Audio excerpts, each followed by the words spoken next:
Hey everybody, welcome back to TomGirl, where we talk all things sports, entertainment, fashion, and adventure. And tonight we got a great one. We have star of Van Helsing, Cheon Garcia. Stay tuned. You're tuned in to AfterBuzz TV, the ESPN of TV talk.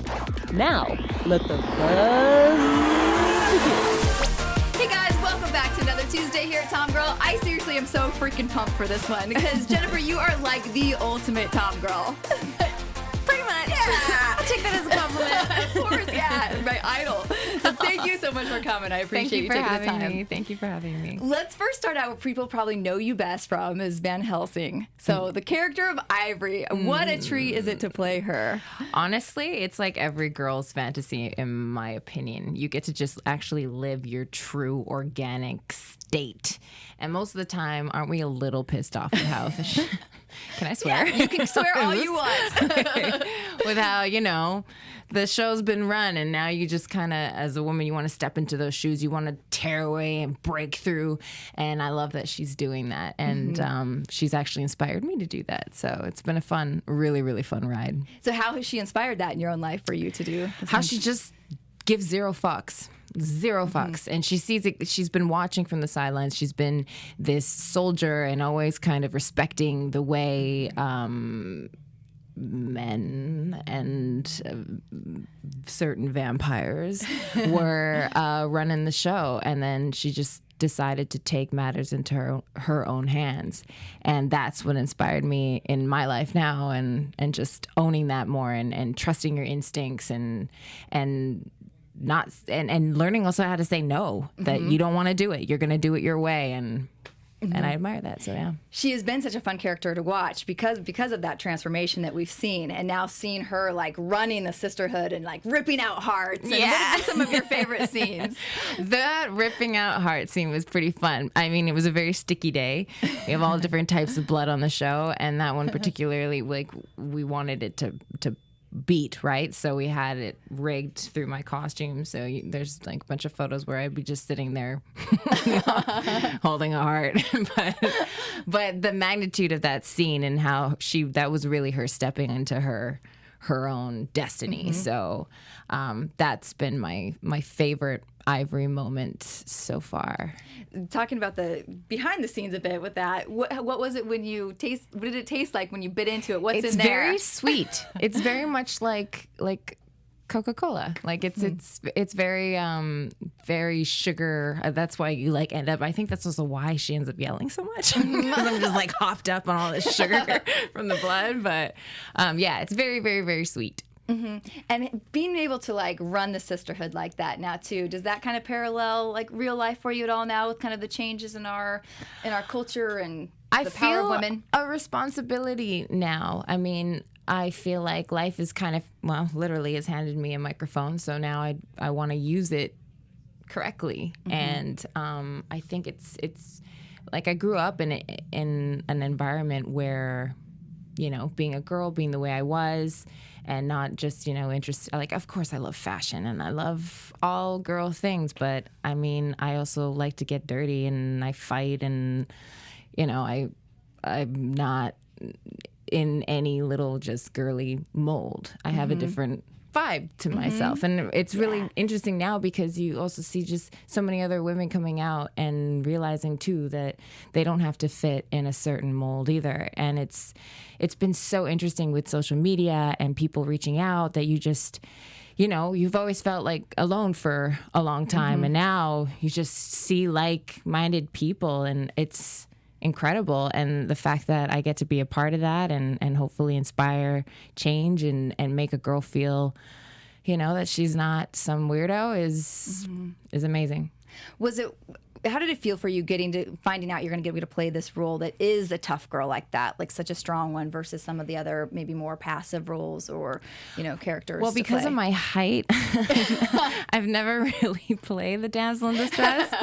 I mean, I would love to, but that's never really been, I guess, my vibe. But I mean, Ivory originally started out as she was supposed to be only 2 episodes, and she was supposed to get killed off. And then I managed to weasel my way in until the end of the season. And then they ended up, again, they were supposed to kill me off, but they didn't want to. And I'm really glad they didn't. And yeah, been able to see her rise to an even bigger, badder self. So, yeah. And now that you were just at Comic-Con, how was that experience, first of all? Oh my gosh. Comic-Con is wild. It's so much fun. The energy there is incredible.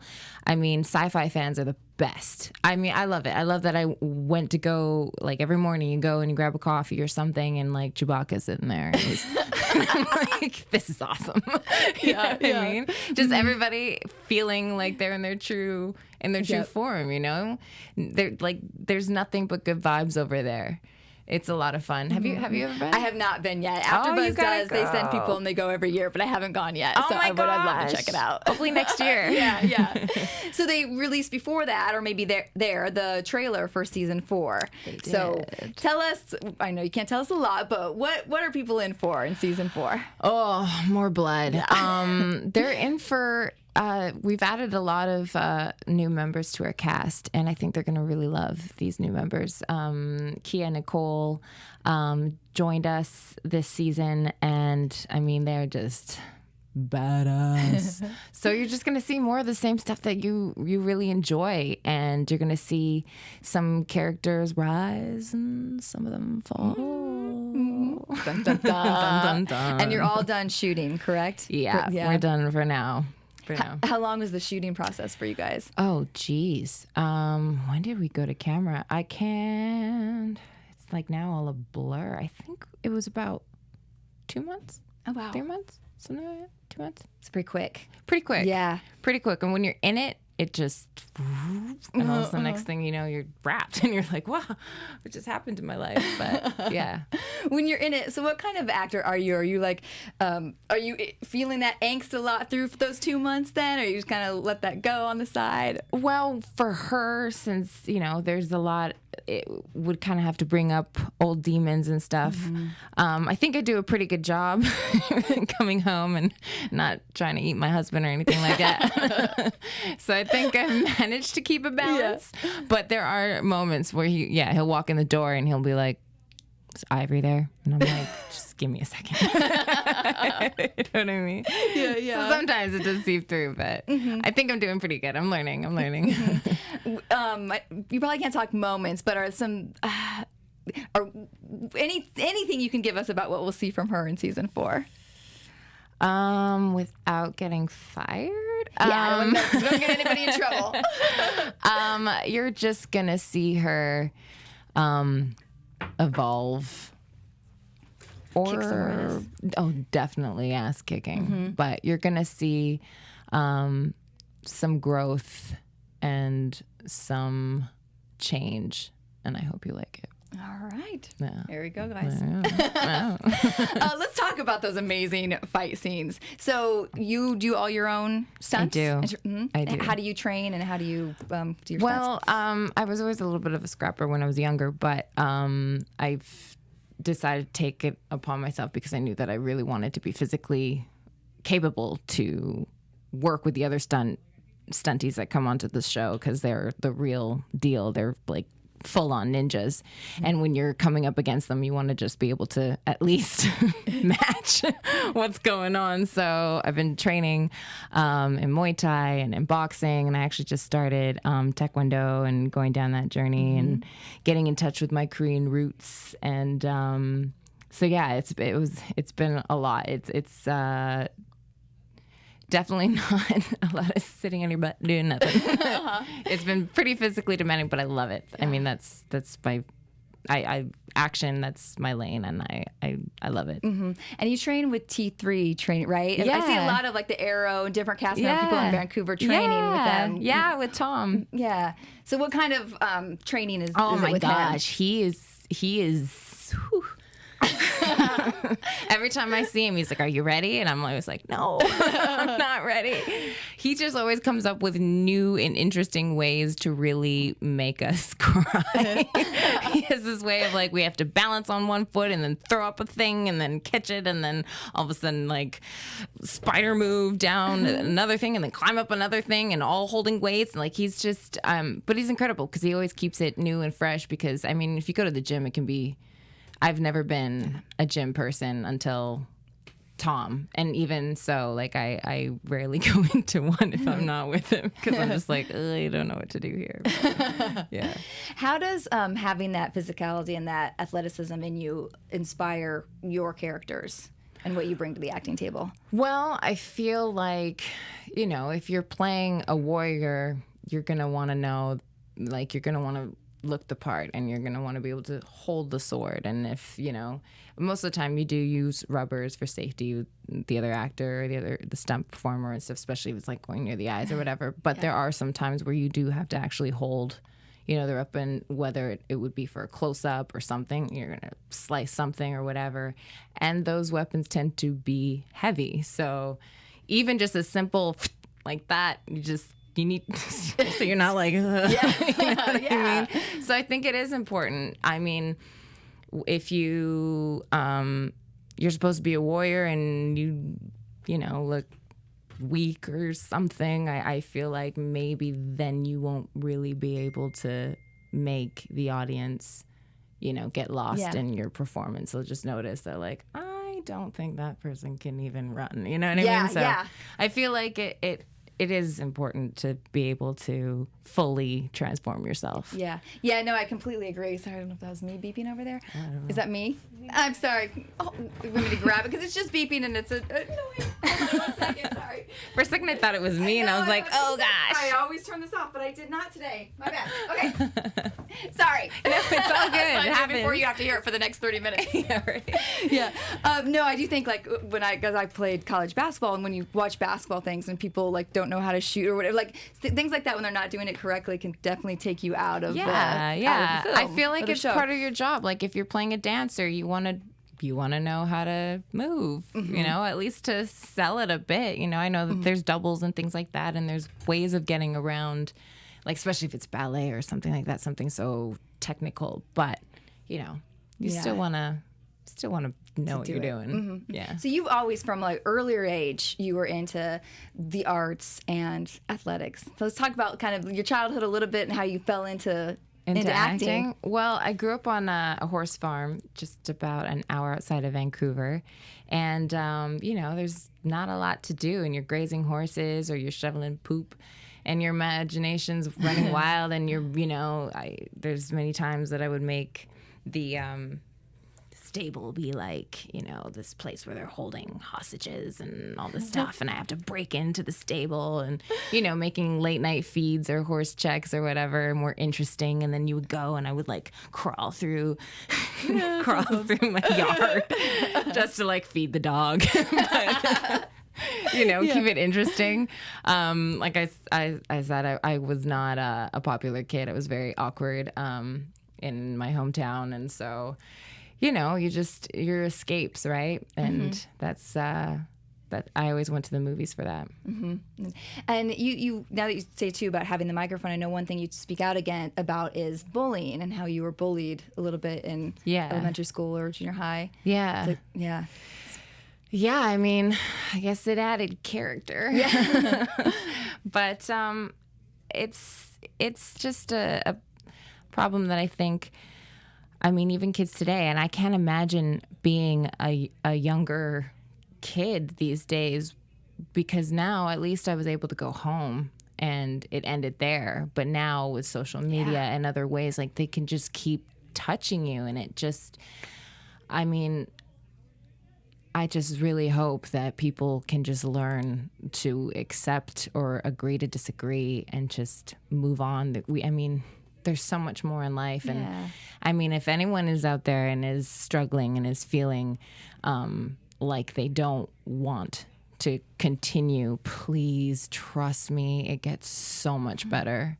It gets so much better. I mean, there was a time where I was, you know, contemplating taking my own life. And I'm so glad that I didn't, and that I just kept going. And I mean, and now I've found love, and I'm happy, and, and life is beautiful. But anything worth living and anything worth doing, it takes work, right? So you can do it. Yeah.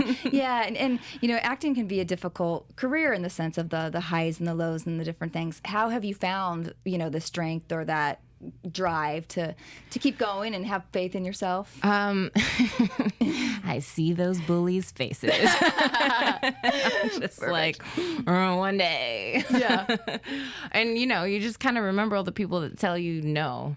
And that has always driven me to then do it. I mean, but I'm still human, and it does hurt, and you do, have setbacks and days that you're just, not into it. And if you hear one positive quote or you read something on Instagram, you're just gonna like throw your phone. But yeah, that's always just been just keep going. I mean, with anything, like finish what you start and just fuck Stay it. at it. Yeah, keep going. Yeah. Any other things that you wish, like now looking back, that you could tell yourself, or advice you'd give yourself? I would have told myself to get into Taekwondo a long ass time ago. Another thing that I would probably tell myself, I don't know, because I feel like every crappy thing that ever happened is why I'm here, So I guess I would just give myself a hug, and tell myself I cut my hair after I got out of this bad relationship. Don't do that. Don't take your heartbreak out on your hair. But yeah. I'm guilty of that too. Yep, I understand that one. Just dye it or something. Yeah, something that's easier to change back. That doesn't take months to grow out. Yeah, it's just like weaves and all the things. Yeah. That's awesome. I want to talk about more. So why would you say, what does Taekwondo give you that are you loving it so much? I love that it's giving me a different purpose. Because you were talking earlier about, like the highs and lows of this industry and what people, like to hold over your head or take away from you, or like make you know that they're in control and not you. And there's always this little hidden language sometimes. And I love that there's none of that. You got to work hard. You got to go to class. You got to practice. And then you'll get something, and you'll get somewhere, and you're learning a language that can be used anywhere. And eventually one day I want to just open up a bunch of dojos and teach women how to fight. Yeah. That's incredible. Yeah. And that's something that no one can take away, no matter what happens from this point on in my career, doing that will always be mine, We were talking before the show about having that strength too, knowing like if you were to get attacked or, be in some sort of situation in daily life, that you feel strong and able to defend yourself. Yeah. And it makes you, when you know how to fight and you know how to protect yourself, it just, you can be on a dodgy street and just know, like, calm down, because I got this.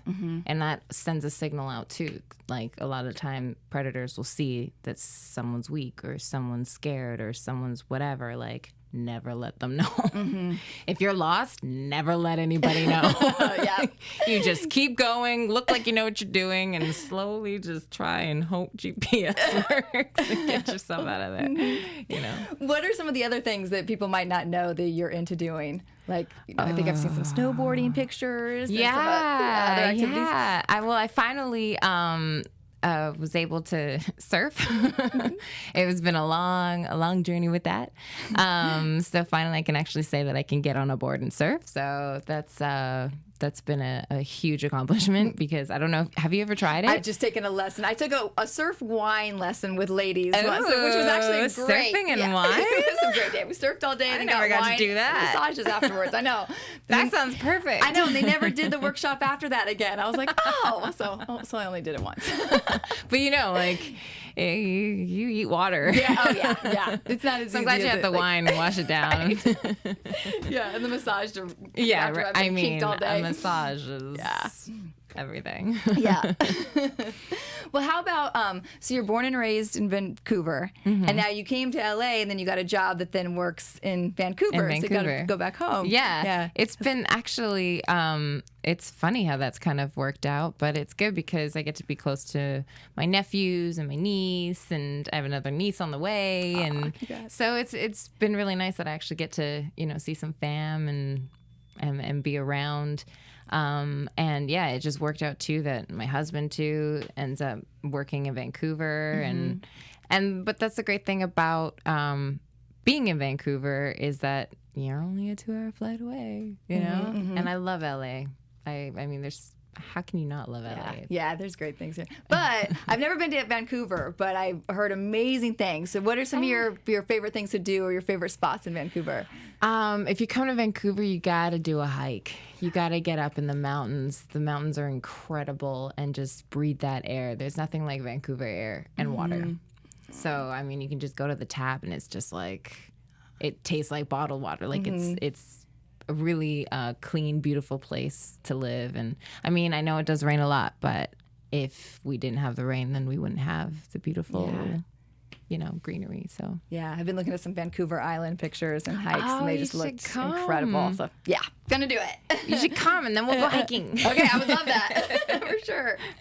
All right, I also want to talk about, because I love, like, you just came in what you're wearing today. Like, you just have the whole TomGirl, like, fashion style too. So tell me about, like, your style. My style. Yeah. Well, I mean, as much as I could say I love being comfortable, then there's always like that one pair of heels that are just so cute, and you have to have them, and they make your legs look so nice, and they're painful. But most of the time, I'm generally in my Vans. Today I'm wearing some like Gucci croc-like things. So I don't know. I just always try and mix.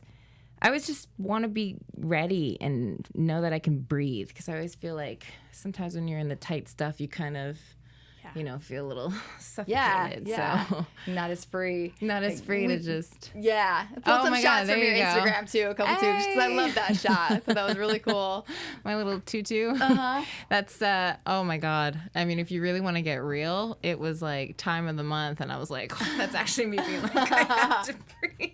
Well, you use the attitude well. It looks great. Oh, man. Yeah. Oh, yeah. See, nothing like a comfy dress and a little hat. I love hats, obviously. But, yeah, that was such a good shoot with Jeffrey, styled by Lauren. Oh, yeah. And this I wanted to bring back. So tell us about this, because this was your wedding. That was my wedding day. Yeah, Little White Chapel. I highly recommend it. Yeah, we were just talking about what we would do if and when that day would come. And he was very... He was very loose the way he was talking about it, like hypothetically. And then he's like, would you want to go and get married now? And I'm like, first, is that you asking me? And second, my parents are so traditional. Traditional Mexican, traditional Korean. And if you don't ask them for permission, that's going to, like, I don't want that drama. And then he was just like, well, what if I told you I did? And so then I was like, oh, that's so sweet. I love it. I love it. And that was it. We were off. But yeah, no, that was a really good day. I mean, we got married in the morning, and then we took a nap, and then ate some food. And that was it. I highly recommend it, though, because it's like no drama. Yeah, just chill, just you guys. Yeah, because I always feel like weddings become about everything else, I mean, have the party or whatever. I mean, do whatever you want. You don't have to do it my way, but it was very stress-free. I love it. And I love that you were wearing tennis shoes with your shoes. With the dress, too. Perfect style. Still have them. That's great.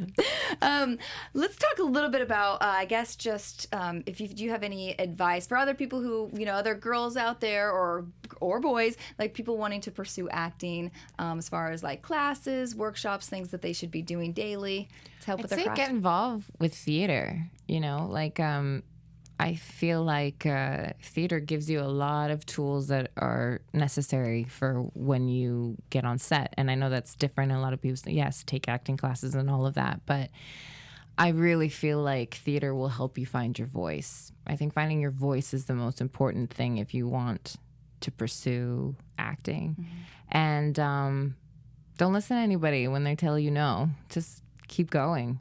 I mean, if you have that passion, don't let anybody take it away from you. And, be comfortable with saying no, because that's okay. Mm-hmm. And I wish someone told me that when I was younger. Yeah. What do you feel like some of the, maybe as they're looking at challenges, or like some of the challenges that you've had to face or learned how to push through? Where do I start? Some of the things that I had to face to push through. Well, my identity, a lot of times society, especially as a woman, they tell you what you're supposed to be and who you're supposed to be and what, you have a uterus, so you have to have babies and all of those things, and if you're not married by the time you're 30, then something's wrong and all of this crap. And it really is just bullshit.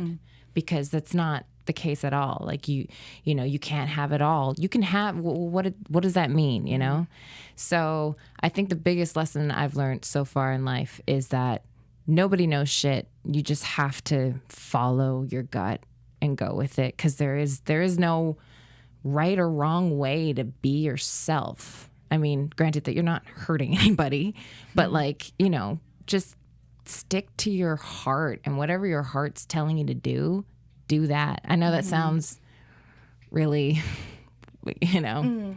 fairy tale like, but it's true. If you just focus on what that voice inside of you is telling you, and then that way you can't really get mad at anybody either. Yeah, because you just it is all your fault. Yeah, it's nice, no blame.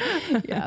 What are your goals? What are your goals for my goals? Well, I want to get my black belt in 10 months, so that's been a new goal.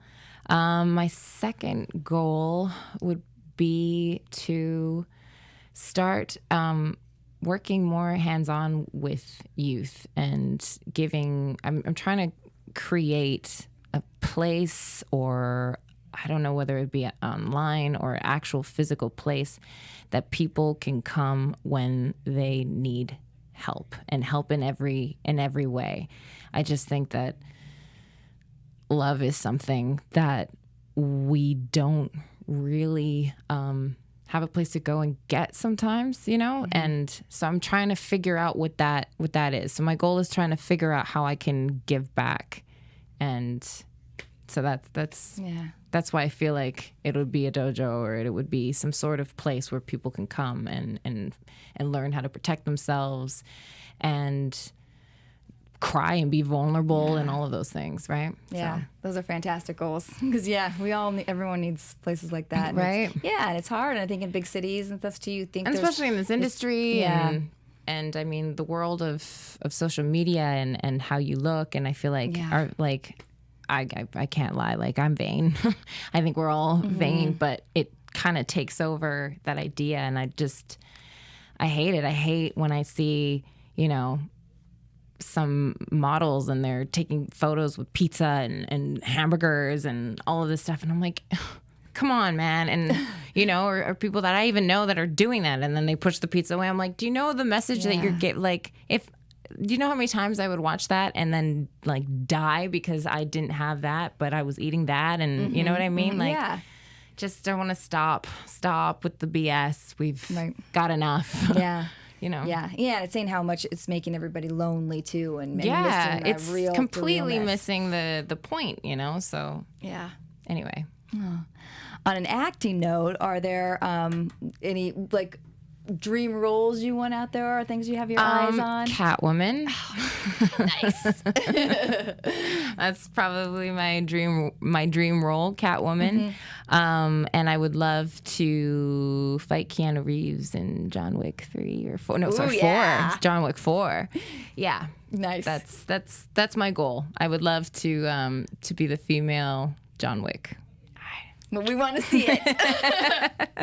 So before we go today, tell everybody where they can catch the show, where they can follow you, where they can see you doing upcoming projects. Well, you can catch Van Helsing on Netflix and on Syfy.